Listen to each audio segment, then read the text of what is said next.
Alrighty, here we go with Chapter 5 from Katora et al. 2020. Chapter 5 is all about the cultural environments of global markets. So in this chapter, we're learning about the necessity for adapting to cultural differences. We're learning about how and why management styles vary around the world, the extent and implications of gender biases, the importance of cultural differences in business ethics, and the difference between relationship-oriented cultures and information-oriented cultures. So let's get going. All right, so culture and business systems is where we start, and what we are emphasizing here is that culture profoundly impacts business and the way that business is enacted in various cultures. We see this evident in the management styles, in the organisational cultures, in the management values, the methods in which business is implemented, and the behaviours within the organisations. So the management style establishes criteria for day-to-day business behaviour and what's okay and what's not okay. So we see general patterns of values and motivations evident in the organisational practices. For marketers, it's important to analyse these aspects if we want to be successful in our international marketing endeavours. Cultural analysis and understanding gives that competitive edge. In other words, business etiquette is crucial and culture matters. So if we're looking to understand and be culturally sensitive and adapt to a particular culture, here are 10 basic criteria that we need to consider. We need to be openly tolerant of other cultures that may be quite different to our own. We need to be flexible and show humility. Justice or fairness may well be interpreted in a different way in the context and the cultural context in which you are seeking to do business. And the ability to adjust has varying tempos across different cultures. We need to show curiosity or interest in understanding the cultural values and behaviours and norms of a particular country. We need knowledge of the country, geographic, historic. We need to actually show genuine interest in others so that they understand we are looking to understand their perspective and to acknowledge that it may well be different to our own.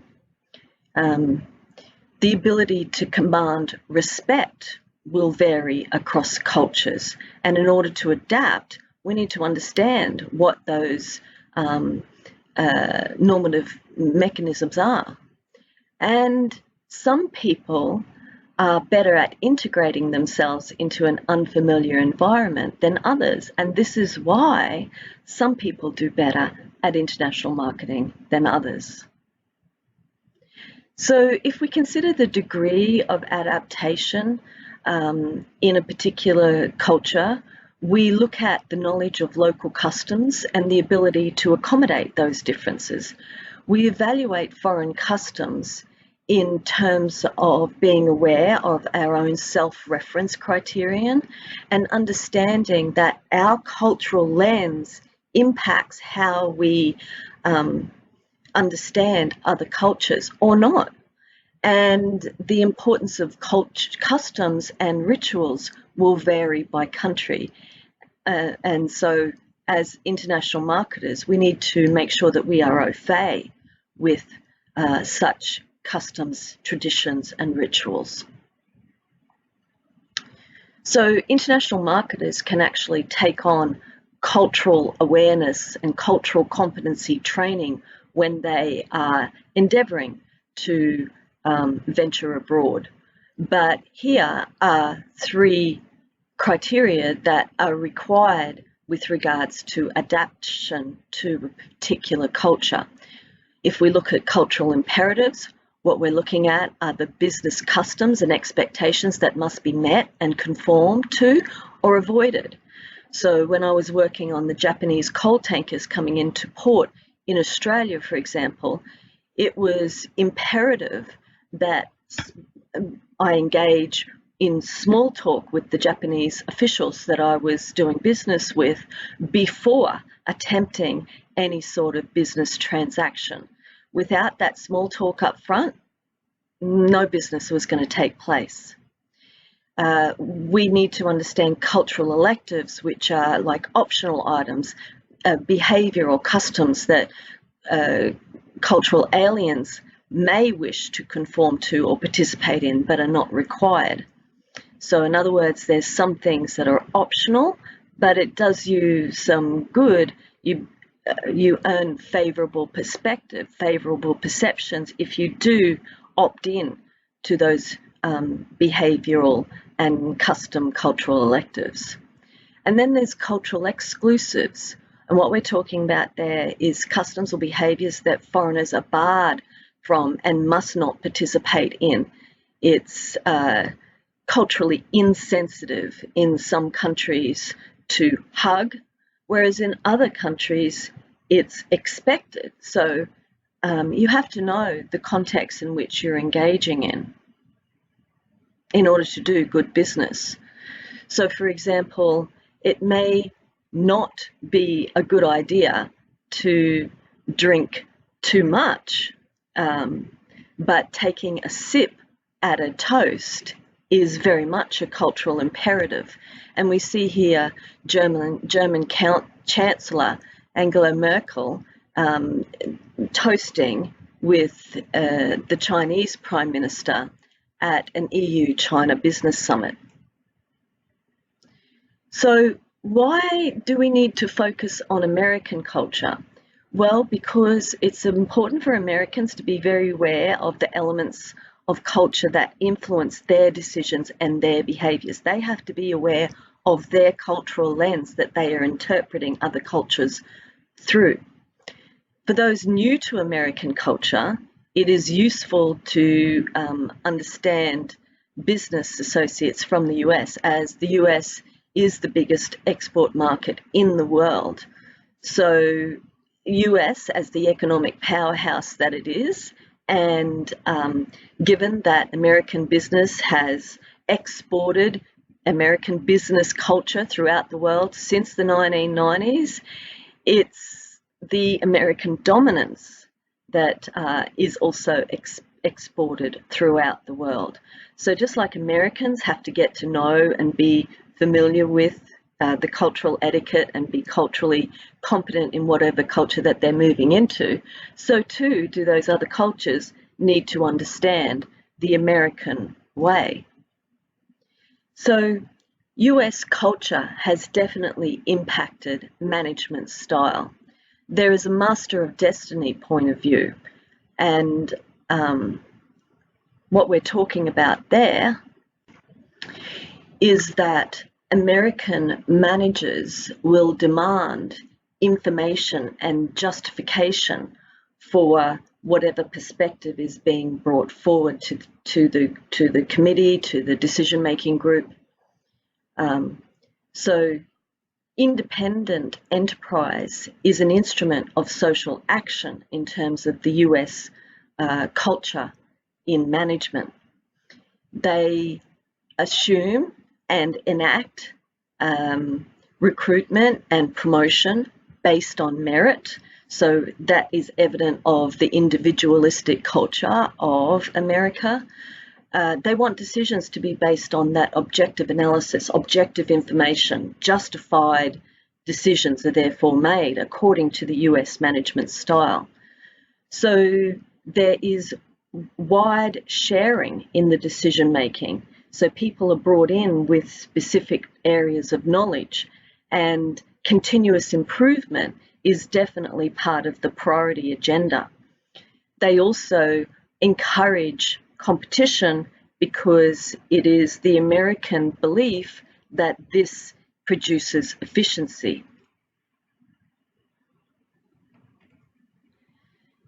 In terms of authority and decision making, there is a prominence of status and position that influences authority. So high power distance countries, subordinates are less likely to question their superiors, their supervisors, whereas low power distant countries, the subordinates, it's quite normal to challenge the superiors and the supervisors.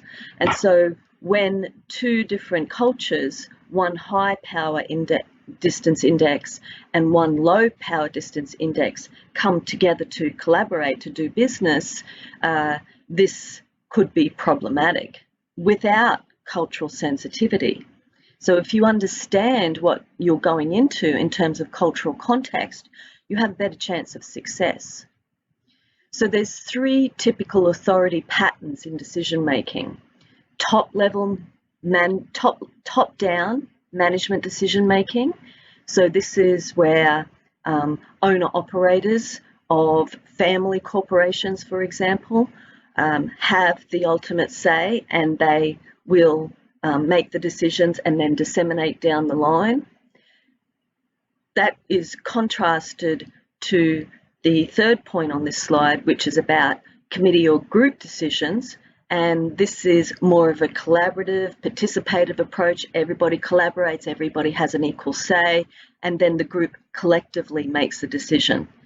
The second point on this slide is about decentralized decisions. So a decision with regards to procurement, for example, might be shifted to a particular buying group, and that buying group is given the responsibility to make decisions within their authorized domain, and that decentralized decision-making process may well involve executives at different levels and from different areas. So management styles around the world, we have different objectives and aspirations. So personal security and job mobility, for example, cultures that are higher in individualism, such as America, versus those with the collectivist orientation, such as Asia. The individualist oriented countries, cultures, will more likely make riskier investments, whereas the collectivist cultures may be more risk averse and not so likely to make riskier decisions with regards to investment. And this has implications for innovation and diffusion of innovation with regards to personal life. For many, personal life takes the priority over corporate life and or making money. But that's not the case for all cultures. And Japanese management, for example, personal life is company life, and they are very loyal to their companies and very proud to work for particular companies. So when they are asked, who do you work for? So asked for their affiliation, because of the social acceptance of particular brands in Japan, they will talk about the brand that they work for rather than the role that they undertake.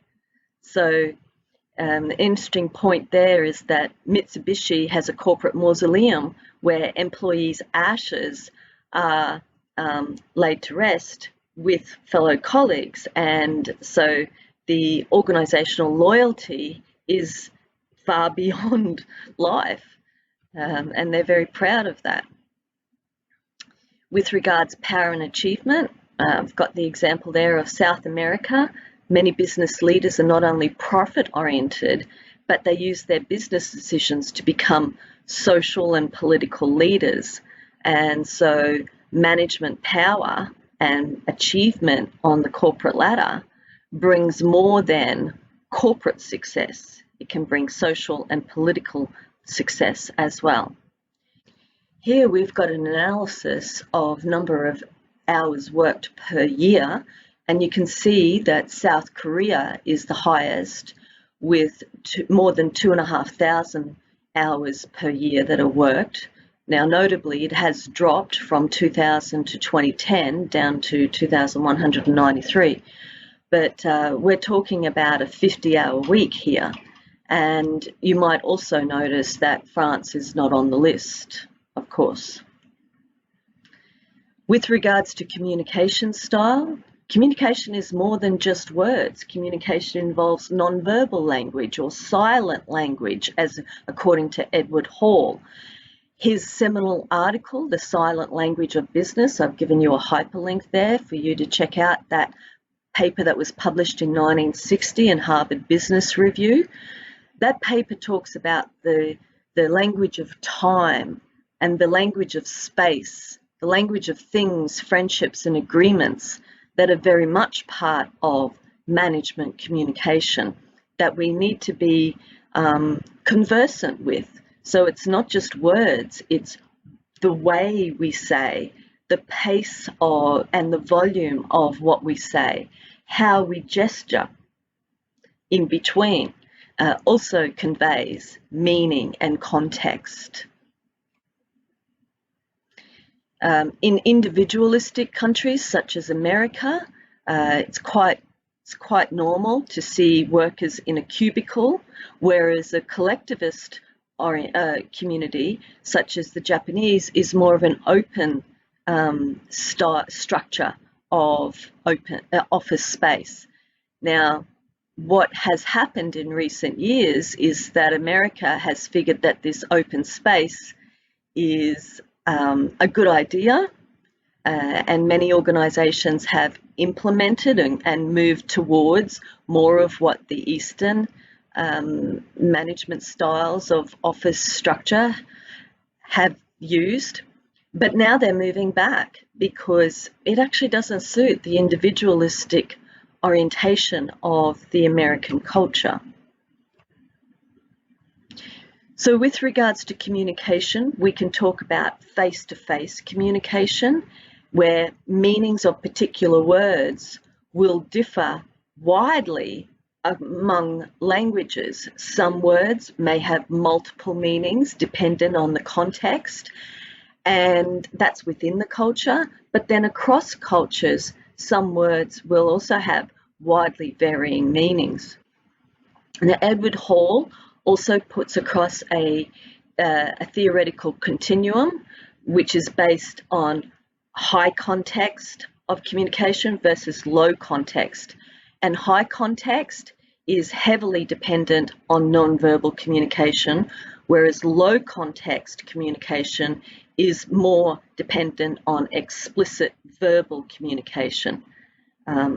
So high context communicators are more likely to come from the more relationship-oriented cultures, the more collectivist cultures, whereas low context communicators are more likely to come from the individualistic-oriented cultures. Now, with the evolution of online communications, we need to understand that once something is posted on the internet, that means it's published, and that means that it can be read anywhere at any time. So there's a high opportunity for the message to be taken out of context, to be miscommunicated because of this loss of context.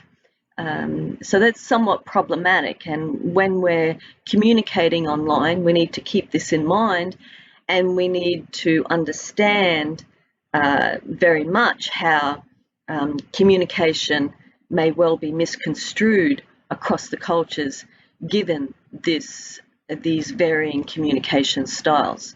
So this graphic is showing us the continuum of Hall's low context, high context continuum. And at the low context, what we're talking about is an emphasis on explicit language and objective content and verbal communication. So the Swiss and the German are placed on the low context, whereas the French is in between the North American and the English as we go up the continuum towards the high context communicators, more found in Japan, the Arab countries, and Latin America. So formality and tempo has definitely got to be taken into account with management styles around the world. And this is a common mistake that North Americans make in business. Why? Because maybe they're too relaxed when it should be formal, or the other way around. Addressing clients and co-workers by their first name may not suit the context, the cultural context that they are operating in. And they may be too dominant and impatient in getting down to business, whereas other styles of management may need that small talk up front. And that small talk is about relationship building. It's about getting to know each other and getting to know the other's perspective. So the tempo of management style is also impacted by the cultural view. And so what we're talking about here is that we can talk about a monochromatic tempo where time is important, being punctual and prompt to meetings and with responses, for example, is more important in some cultures than in others.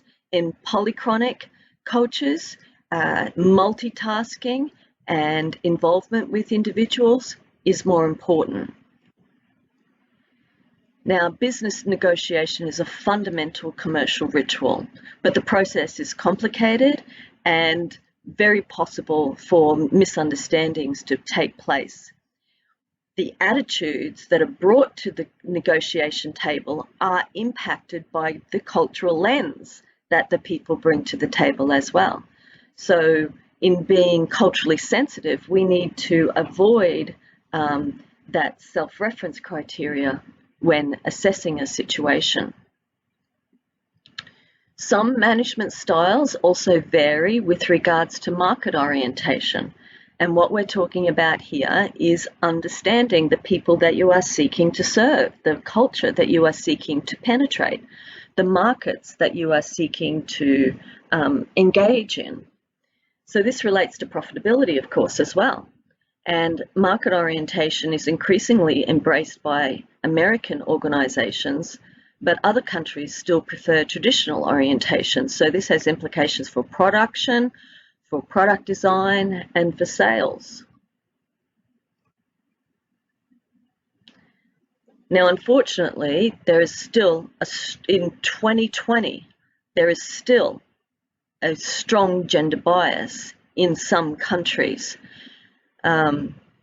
Females in management are frowned upon in some countries, such as Asia, Middle East, and Latin America. And it poses a significant challenge in cross-cultural negotiations.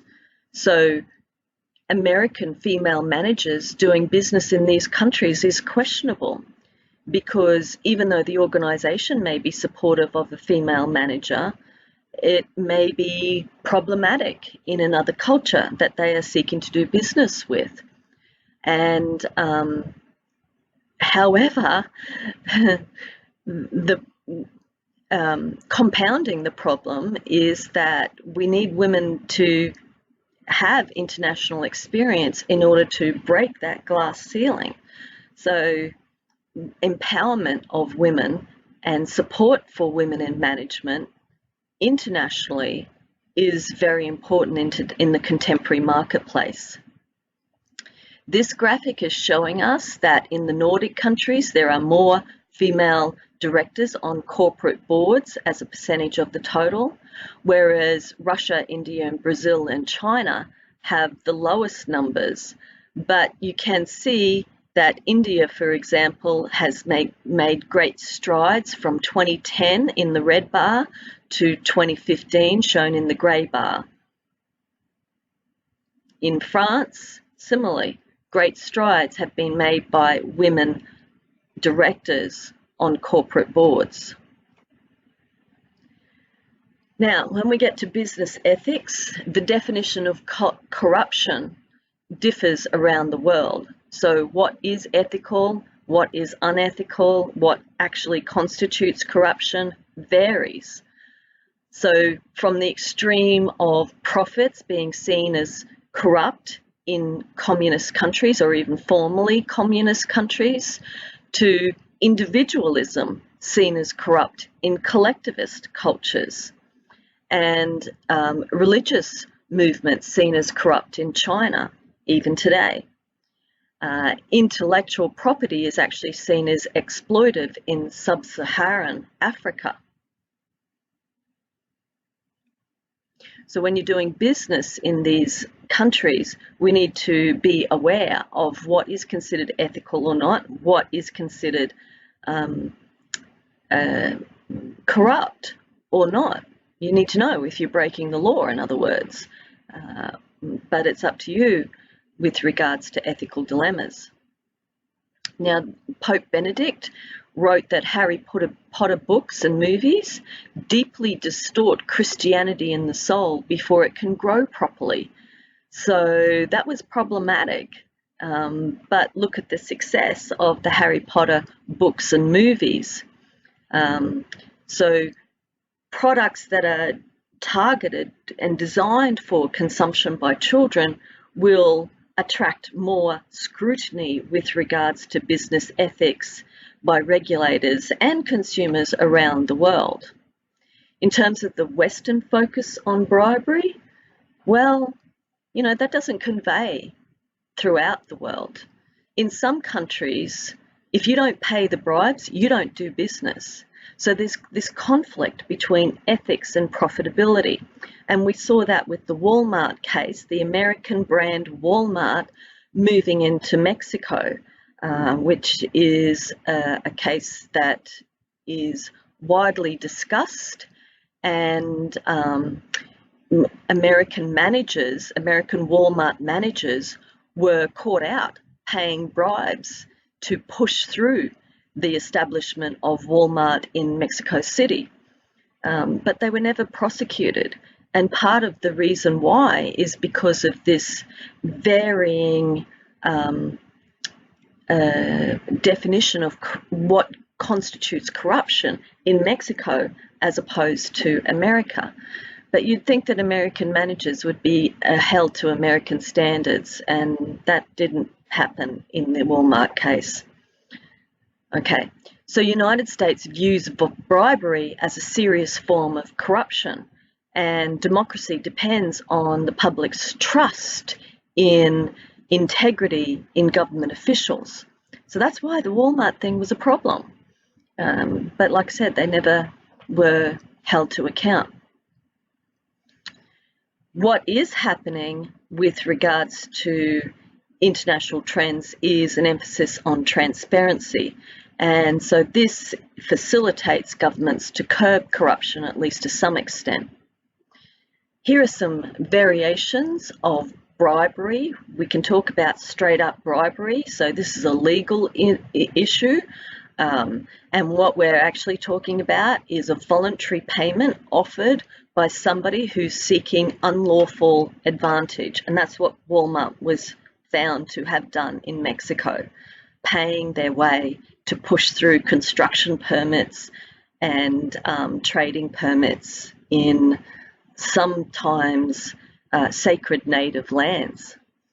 But bribery can also involve extortion, where payments are extracted under duress so that the person gets what they may be lawfully entitled to, but it's under duress is the problem.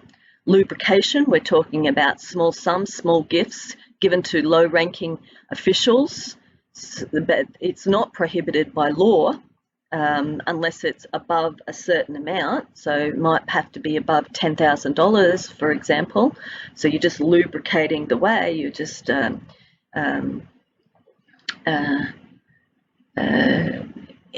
offering a small gift. In some countries, it's expected, however, these small gifts. In the Japanese culture, for example, it's very much an expected cultural etiquette that business cards are exchanged, and so are small gifts. It's part of the relationship building process. But that varies across the world, and so unless you're culturally sensitive to that way of doing business, you may not be aware. Subordination, what we're talking about there is large sums of money being exchanged for an illegal act to be enacted. And another form of bribery is achieved with agents' fees. So it's legal as long as it's not a conduit for illegal purposes, any illegal acts, and the Foreign Corrupt Practices Act is designed to prohibit, or at least limit, the outsourcing of paying a bribe through an agent. So when we're looking at ethical and socially responsible decisions, these 5 areas is where ethical dilemmas may come up, or typically come up. We're talking about employment practices and policies, what is good and safe working conditions, what does constitute consumer protection or environmental protection, what constitutes political payments and involvement in political affairs, and basic human rights and fundamental freedoms. This is where management and international management specifically will face ethical dilemmas and have to make a decision. And so you need to be prepared, because you may be called to account. You may have to make a decision with a short, tight time frame. And so you have to be very aware of what you're walking into. So if we're going to look at how do you make a decision in the context of an ethical dilemma, well, there's various approaches that you can take. You can take a utilitarian approach, and what we're talking about there is the outcome for the common good. Who is going to benefit from this action? If it's a decision that can be made where it benefits the community as a whole, then that will be deemed as a good decision if you're taking a utilitarian approach to ethical decision making.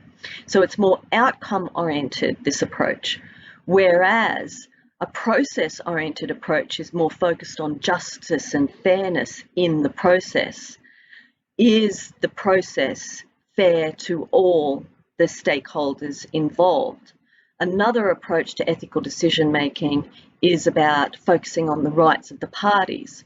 Does the action respect the rights of the individuals, the stakeholders involved? So business ethics can be enacted with various initiatives. You can take on strategic philanthropy, and that might be where an organisation or management team is providing expertise or sponsorship to particular projects that have for a particular cause, for example, and it may well be targeted at local communities or specific segments of the population, low-income consumers, affordable housing, for example. In Brazil, one initiative known as Operation Car Wash was organised to target rampant government corruption. How much progress did that make? Well, that's questionable. In Norway, initiatives have been undertaken to invest in ethical companies and therefore to encourage, facilitate and progress those particular organisations. Now, the question of business ethics also has an influence on strategic thinking. So the culture's influence impacts the management's thinking about business strategy. Individualistic capitalism, as we see in British and American strategy, is focused more on competition between labour, management and government, whereas humanitarian capitalism, as we see in German-Japanese strategy, it's more about cooperation rather than competition. Now, in the highly dense population of China, here we have a graphic of Chinese migrant workers advertising their skills and waiting for employers to pick them up for particular jobs to be done. In the Chinese government expects the total number of migrants looking for work in 2016 to reach 25 million, and maintaining economic job growth is a priority, but it's also very challenging with this much population to cater for. So if we look at relationship-oriented versus information-oriented cultures, what we're doing is looking at the correlation between high-low context cultures, as proposed by Edward Hall, and we're correlating that with Hofstadter's individualism and collectivism, as well as power distance indices. So a relationship orientation, as opposed to an information orientation, can inform us on management styles and cultural etiquette in the context that we're seeking to enter. So it enables a general pattern of behaviour for international marketers to use. The problem is that not every culture fits with these dimensions precisely, and so Hofstadter as well as Hall's theories have their critics, but it's a good starting point. This slide is the last slide of chapter 5, and it's showing us that this information-oriented versus the relationship-oriented correlation.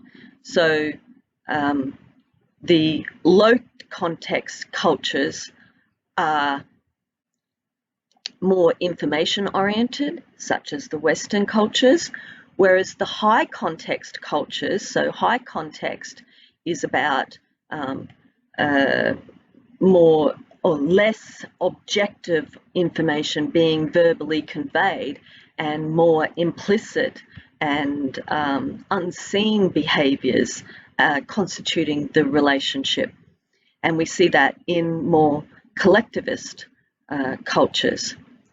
So the cultures that are more individualistic oriented with a low power distance, we're talking about cultures that are more information oriented, where bribery is less common, where verbal communication is expected to be direct, and there is a focus on competition.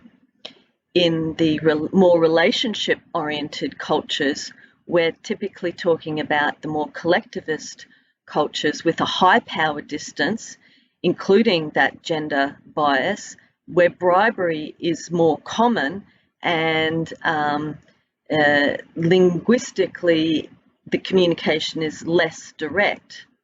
Face-to-face communication is a priority, and collaboration is very much the priority. So there we go. We'll leave it there. That's chapter 5. Thank you for your attention, and see you again soon.